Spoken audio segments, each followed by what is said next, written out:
En Encuentro con la Nación, temas de actualidad. Hoy una invitada especial, se trata de la dirigente indígena que más representación tiene hoy en el mundo, como lo es Atiquigua. Atiquigua, ella es administradora pública de la Escuela Superior de Administración Pública. Es una mujer con maestría, con doctorado, profesora de las principales universidades del país. Verbigracia, la Universidad del Rosario.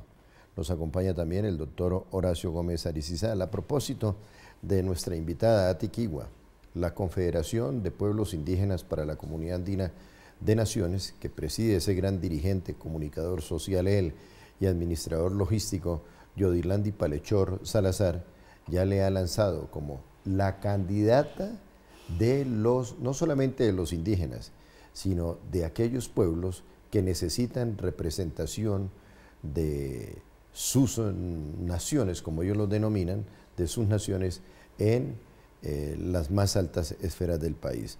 Por tanto, hoy la hemos tenido aquí en las pasadas elecciones, estuvo como fórmula vicepresidencial y ahora la COMPICAN, la Confederación de Pueblos Indígenas para la Comunidad Andina de Naciones, le ha lanzado como su candidata, uno pudiera denominarla autóctona.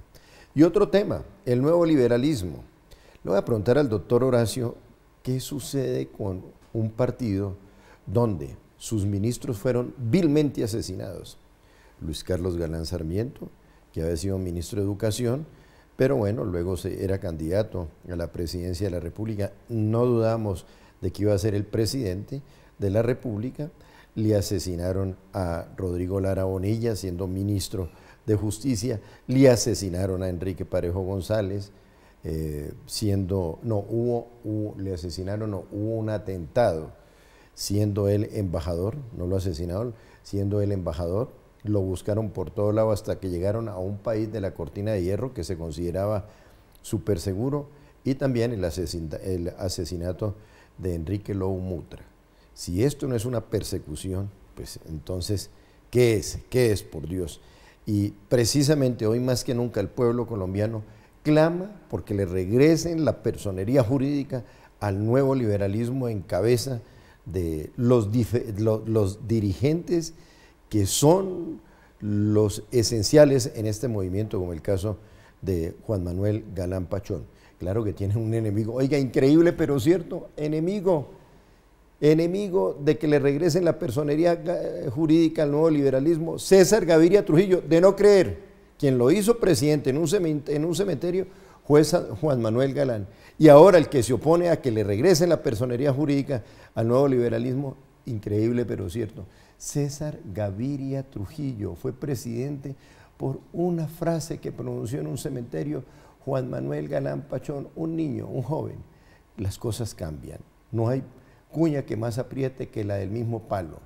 Y diría la canción, con eso me pagas el bien que te hice. Y hay dirigentes que hoy ya no forman parte del nuevo liberalismo, como César Pardo Villalba, que ha dicho que el nuevo liberalismo, los Galán no tienen nada que ver con el nuevo liberalismo. ¿De dónde acá? Por Dios. Doctor Horacio Gómez, un movimiento al que le asesinan sus dirigentes, ¿qué es? Sí, realmente es una tragedia la del país. Yo he dicho que Colombia y el mundo entero somos amigos de la paz, pero vivimos en permanente guerra. Por ejemplo, en Colombia, guerra en la conquista, guerra en la independencia, guerras civiles, 15 revoluciones y 38 guerras civiles con motivo de la Constitución del 63. Después violencia política, después el terrorismo de los narcotraficantes y ahora una guerra social y también la guerra de la coca. Es una cosa espantosa y eso todos hemos puesto víctimas. Y lo más triste en este panorama de conflicto y de confrontación sangrienta es que siempre se endiosan a los victimarios, como hemos visto con la FARC, y a las víctimas se olvidan.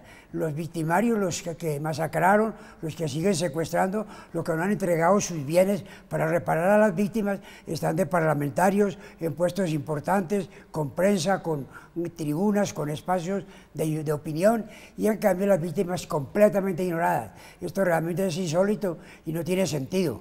pero sí me ha gustado, hablando ya de ese tema político, que hubo un pronunciamiento hoy del Partido Liberal que preside el doctor César Gaviria, en el sentido de que rechazan la reforma tributaria en cuanto a la canasta familiar, porque va a afectar gravemente la economía de la clase media y las clases menos favorecidas económicamente. La política es eso, y es muy cambiante. El doctor Luis Carlos Galán fue un hombre muy importante, como lo fue Jorge Luis Gaitán, como fue Álvaro Gómez Hurtado, pero desgraciadamente se presentan nuevas situaciones y vemos como el Partido Liberal pues tiene una organización política, y ahora está la de los Galán, que también es muy importante, porque la democracia es eso, es discrepar civilizadamente, es el desacuerdo humanístico, sin necesidad de acudir a las vías de hecho. De suerte pues que esa es la democracia, mi querido doctor Gerney.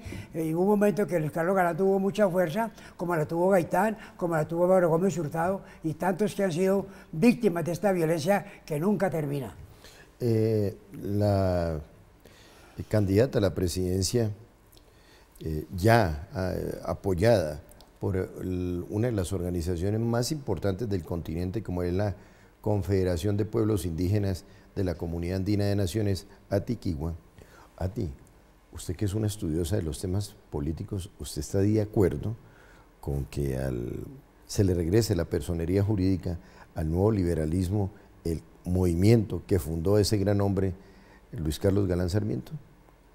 Por supuesto, pero también la vigencia política de tantos otros genocidios políticos, ¿no? Como la UP, en fin. Yo pienso que realmente hay que superar la violencia estructural en este país. La violencia no solamente ha sido de asesinatos a dirigentes políticos selectivos, sino los asesinatos sistemáticos a los dirigentes sociales en todo el país, los desplazamientos, 8 millones de desplazados. Colombia es el país con más desplazados. La violencia estructural, aquí hay un racismo de Estado, una exclusión, una discriminación, un centralismo. El gran desafío es cómo darle voz a una sociedad policéntrica, multicultural. Por ejemplo, toda la Amazonía colombiana, que son 56 pueblos indígenas, no han tenido voz política.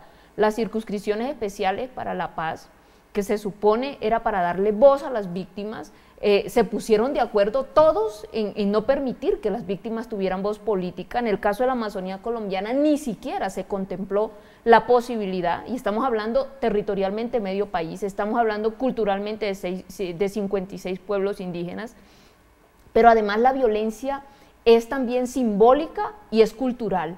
Esta sociedad colombiana ha naturalizado el silencio de esas voces de esas regiones, y yo quiero decir que la pobreza no está en Guajira o en Chocó, la pobreza está en el alma de quienes están tomando las decisiones. Guajira es el futuro energético de Colombia, solo los vientos de la Guajira podrían alumbrar al país. Entonces aquí lo que hay es una pobreza mental. Lo mismo pasa con el Chocó Biopacífico. Entonces yo pienso también que, por ejemplo, en el caso de la Amazonía, es el futuro, es la biodiversidad de una economía viva.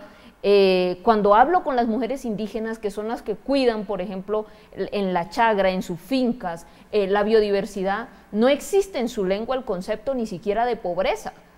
Existe el concepto de abundancia. La pobreza llega cuando lo fumigan con glifosato. La pobreza llega cuando entran a contaminar sus ríos con mercurio. Ahí empieza el empobrecimiento. Entonces, fíjese usted también que aquí la violencia más profunda pero sutil es la violencia cognitiva, epistémica.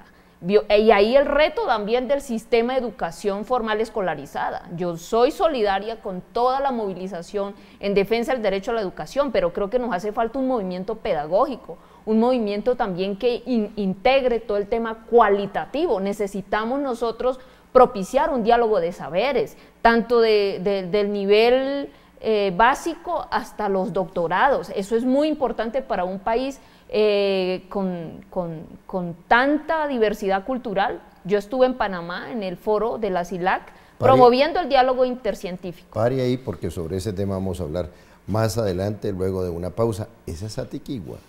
Atiquigua, una indígena con toda la estructura académica, con todo el conocimiento, condecorada en todas las partes del mundo, menos en Colombia. Ya regresamos.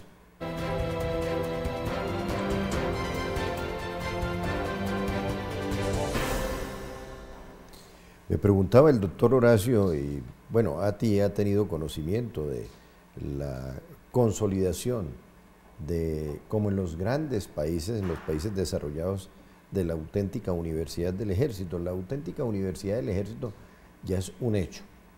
¿Y por qué es un hecho? Porque es la fusión de 7 instituciones universitarias con toda la historia. Comencemos por decir quizá la más importante. Todas son importantes. La Escuela Militar de Cadetes José María Córdoba. Córdoba y Bolívar fueron los auténticos libertadores de 6 naciones: Colombia, Perú, Ecuador, Bolivia, Venezuela y Panamá.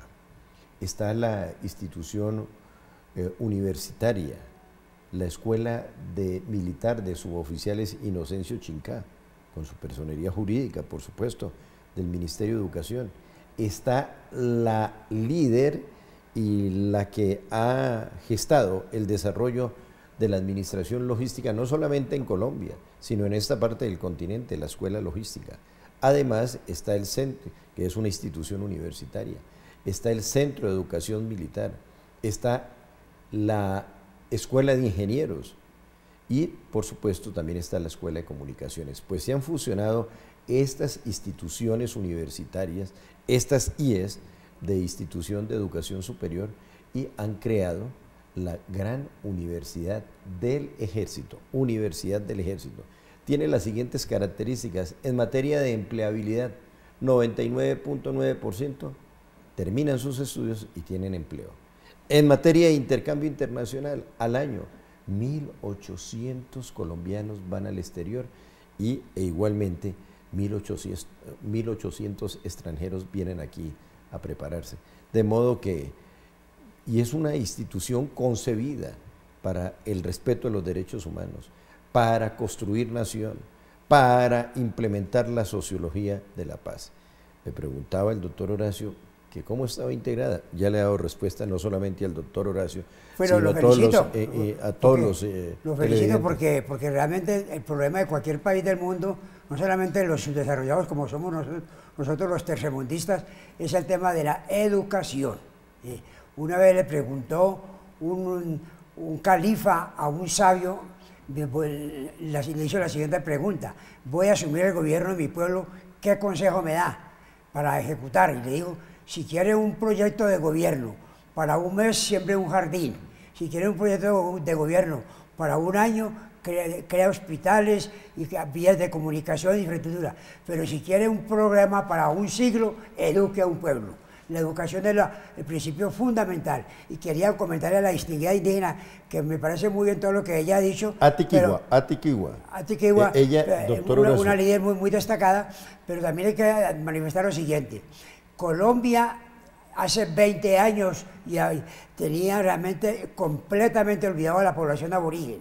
Hoy en día, por normas constitucionales, se les da un rango, se les da una representación en el Congreso, en el Senado, en la Cámara, hay menos vías de herradura en muchos sectores del país, faltando mucho desde luego, pero se ha progresado, y ese tema de las desigualdades es de Colombia y del mundo entero. La concentración del poder económico y social en Alemania, en Europa y sobre todo en los países subdesarrollados es irritante, pero a pesar de eso hemos tenido logros en las vías de comunicación, hemos tenido logros en el aspecto hospitalario, educacional, faltando mucho desde luego, y desde luego que hay mucho por hacer. Y hay que insistir mucho, y es muy importante la presencia de líderes como esta dama, que están recalcando sobre las grandes falencias de una gran población que es la que está en el oriente colombiano, que antes le llamamos territorios nacionales y que siguen siendo muy descuidados y muy abandonados, a pesar de que ha habido logros.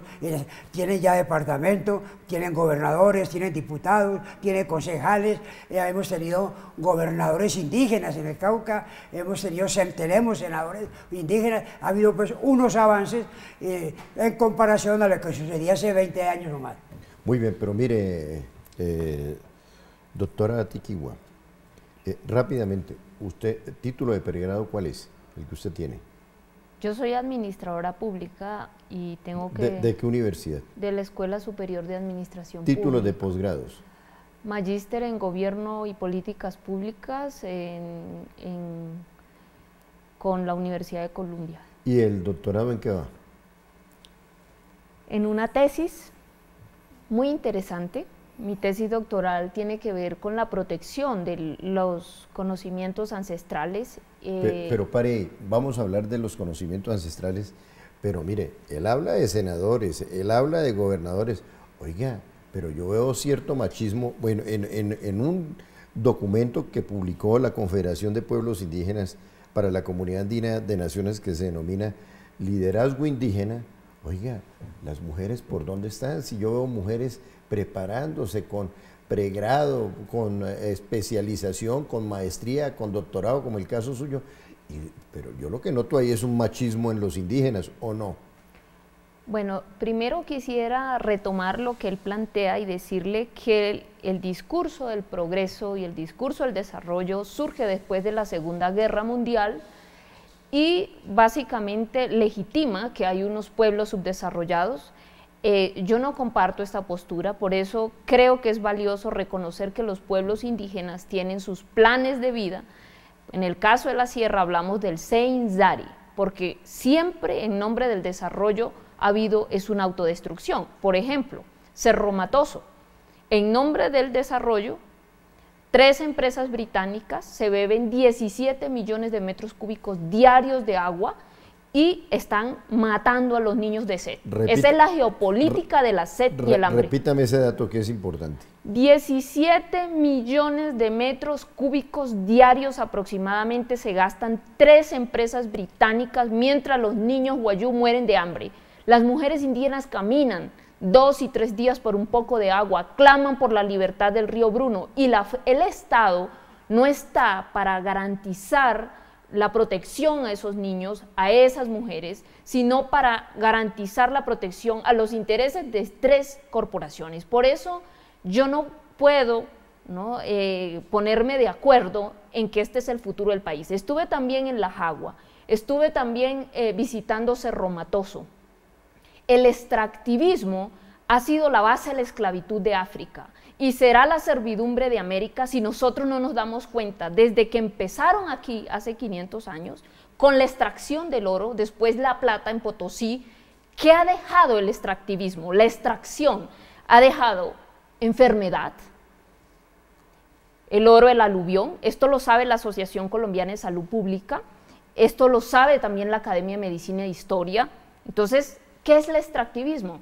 No solamente la servidumbre y la esclavitud, es la enfermedad, es el empobrecimiento, es la geopolítica de la sed y el hambre en este país. Y 40% de nuestro país, en nombre del progreso, que es lastimoso, está justificando la concesión del 40% del territorio colombiano. Por eso yo quisiera decir que primero hay que superar la polarización ideológica. Derecha e izquierda, 200 años embelesados cuando el patrón productivo sigue siendo el mismo, la extracción. Y eso lo vemos en América del Sur, por ejemplo. Están pidiendo una pausa, pero mire, esta es atiquigua, no tiene pelos en la lengua. Lo que tiene es cerebrina y lo que tiene es concepto de lo que es la vida, defensora del agua, sinónimo de vida. Ya regresamos.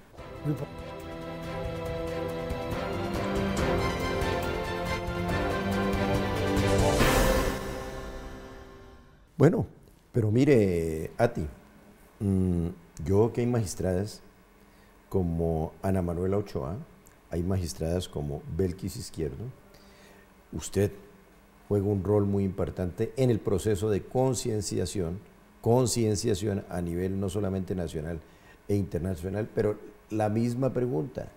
El doctor Horacio hacía un recorrido de gobernadores, alcaldes, ¿y la mujer por dónde está? ¿No es machismo eso? La mujer indígena. Hay un entronque patriarcal, es decir, en este momento las estructuras coloniales, acordémonos que tenemos todavía en Colombia unos encomenderos, ¿no? Los herederos de los encomenderos, a propósito de la reforma tributaria, que están basados en una estructura patriarcal.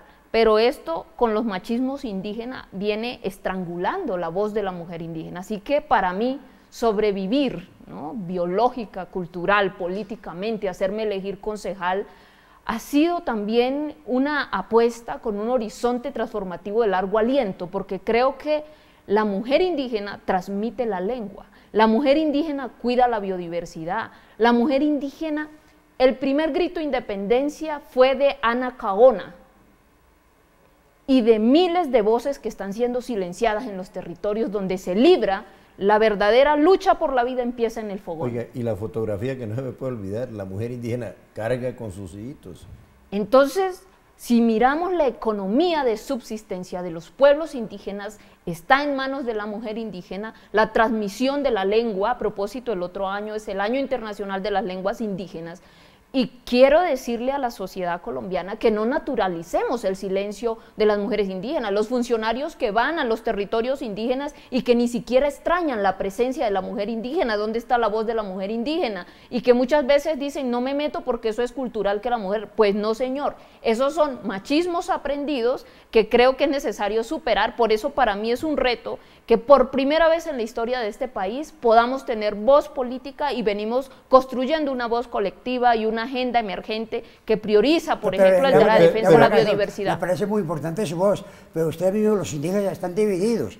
Unos sostienen unas teorías, otros tienen otras teorías, y a pesar de esas desigualdades de que usted habla, por lo menos hoy tienen cargos de representación en el Senado, en la Cámara, han sido gobernadores, tienen concejales, y otra cosa es la división entre ustedes. Ahora, en cuanto a esos conceptos económicos que usted plantea, siempre han existido y existirán.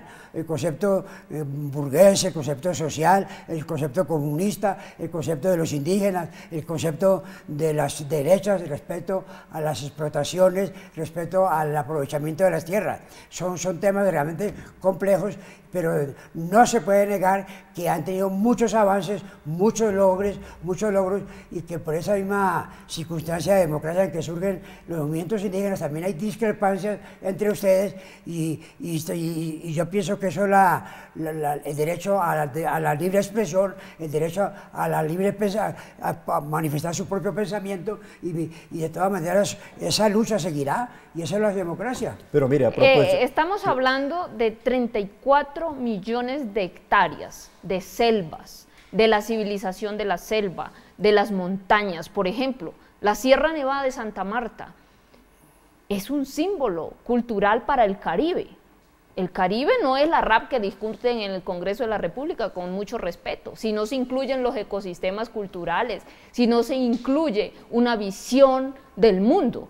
Ahora, al Estado lo veo anclado en una visión del mundo mecánica que piensa que estos asuntos de interpretación del mundo se van a resolver de manera instrumental. Aquí no podemos seguirnos relacionando política, económica y culturalmente en una condición de servidumbre como que es la que se quiere imponer a través de la fuerza. Nosotros necesitamos realmente un diálogo de saberes para que entendamos, y eso significa cómo se imparte un diálogo respetuoso, por ejemplo, con la civilización de la selva. No es que el Estado crea Chiribiquete, qué pena, pero esa es la tierra de los Carijona, porque eso es colonialismo institucional. Entonces, creo que podría existir una representación nuestra en el Parlamento mucho más cualificada. Me da pena decirlo, pero a mí estas expresiones